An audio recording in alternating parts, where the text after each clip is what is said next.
लूका रचित सुसमाचार 20वां अध्याय। एक दिन ऐसा हुआ कि जब वह मंदिर में लोगों को उपदेश दे रहा था और सुसमाचार सुना रहा था, तो प्रधान याजक और शास्त्री पुरनियों के साथ पास आकर खड़े हुए और कहने लगे, हमें बता, तो इन कामों को किस अधिकार से करता है और वह कौन है जिसने तुझे यह अधिकार दिया है?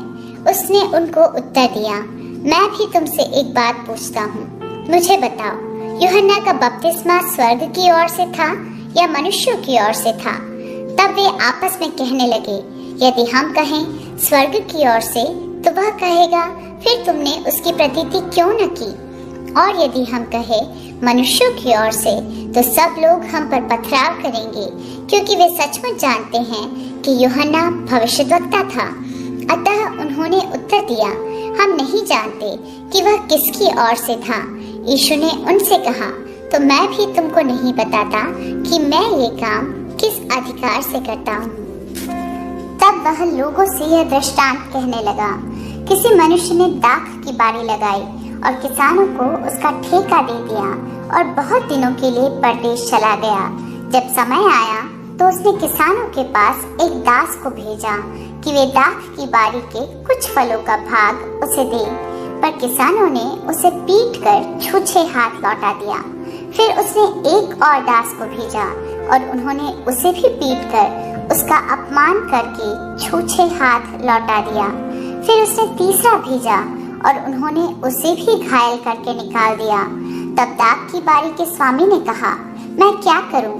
मैं अपने प्रिय पुत्र को भेजूंगा, संभव है वह उसका आदर करें। जब किसानों ने उसे देखा तो आपस में विचार करने लगे, यह तो वारिस है, आओ हम इसे मार डालें कि मीरास हमारी हो जाए। और उन्होंने उसे दाख की बारी से बाहर निकालकर मार डाला। इसलिए दाख की बारी का स्वामी उनके साथ क्या करेगा? वह आकर उन किसानों को नष्ट करेगा और दाख की बारी दूसरों को सौंपेगा। यह सुनकर उन्होंने कहा, परमेश्वर करे ऐसा ना हो। उसने उनकी ओर देखकर कहा, फिर यह क्या लिखा है? जिस पत्थर को राजमिस्त्रियों ने निकम्मा ठहराया था, वही कोने का सिरा हो गया। जो कोई उस पत्थर पर गिरेगा वह चकनाचूर हो जाएगा, और जिस पर वह गिरेगा उसको पीस डालेगा। उसी घड़ी शास्त्रियों और प्रधान याजकों ने उसे पकड़ना चाहा, क्योंकि वे समझ गए थे कि उसने हम पर यह दृष्टांत कहा। परंतु वे लोगों से डरे और वे उसकी ताक में लगे और भेदिए भेजे कि धर्म का भेष धरकर उसकी कोई न कोई बात पकड़े, ताकि उसे हाकिम के हाथ और अधिकार में सौंप दें। उन्होंने उससे यह पूछा, हे गुरु, हम जानते हैं कि तू ठीक कहता और सिखाता भी है और किसी का पक्षपात नहीं करता, पर परमेश्वर का मार्ग सच्चाई से बताता है। क्या हमें कैसर को कर देना उचित है या नहीं?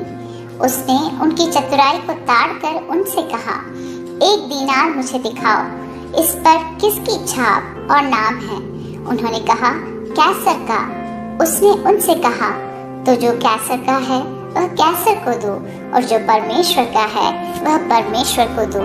वे लोगों के सामने इस बात में उसे पकड़ न सके, वरन उसके उत्तर से अचंभित होकर चुप रह गए। फिर सदूकी, जो कहते हैं कि मरे हुओं का जी उठना है ही नहीं, उनमें से कुछ ने उसके पास आकर पूछा, हे गुरु, मूसा ने हमारे लिए यह लिखा है, यदि किसी का भाई अपनी पत्नी के रहते हुए बिना संतान मर जाए, तो उसका भाई उसकी पत्नी से विवाह कर ले और अपने भाई के लिए वंश उत्पन्न करे। 7 भाई थे। पहला भाई विवाह करके बिना संतान मर गया, फिर दूसरे और तीसरे ने भी उस स्त्री से विवाह कर लिया। इसी रीति से 7 बिना संतान मर गए। अंत में वह स्त्री भी मर गई। इसलिए जी उठने पर वह उनमें से किसकी पत्नी होगी, क्योंकि वह 7 की पत्नी हो चुकी थी। यीशु ने उनसे कहा, इस युग की संतानों में तो विवाह होता है, पर जो लोग इस योग्य ठहरेंगे कि उस युग को और मरे हुओं में से जी उठने को प्राप्त करें, वे न विवाह करेंगे और न विवाह में दिए जाएंगे। वे फिर मरने के भी नहीं, क्योंकि वे स्वर्गदूतों के समान होंगे। और पुनरुत्थान की संतान होने से परमेश्वर की भी संतान होंगे।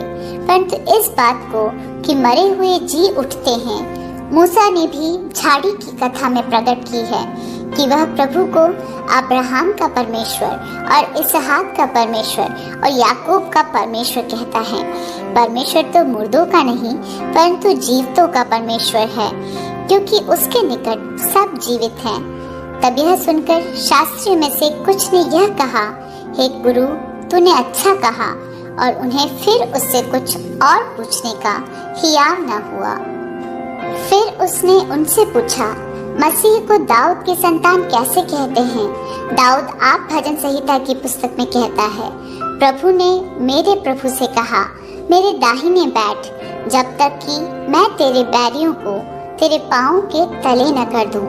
दाऊद तो उसे प्रभु कहता है, तो फिर वह उसकी संतान कैसे ठहरा? जब सब लोग सुन रहे थे तो उसने अपने चेलों से कहा, शास्त्रियों से चौकस रहो, जिनको लंबे लंबे वस्त्र पहने हुए फिरना अच्छा लगता है और जिन्हें बाजारों में नमस्कार और आराधनालयों में मुख्य आसन और भोज में मुख्य स्थान प्रिय लगते हैं। वे विधवाओं के घर खा जाते हैं और दिखाने के लिए बड़ी देर तक प्रार्थना करते रहते हैं। ये बहुत ही दंड पाएंगे।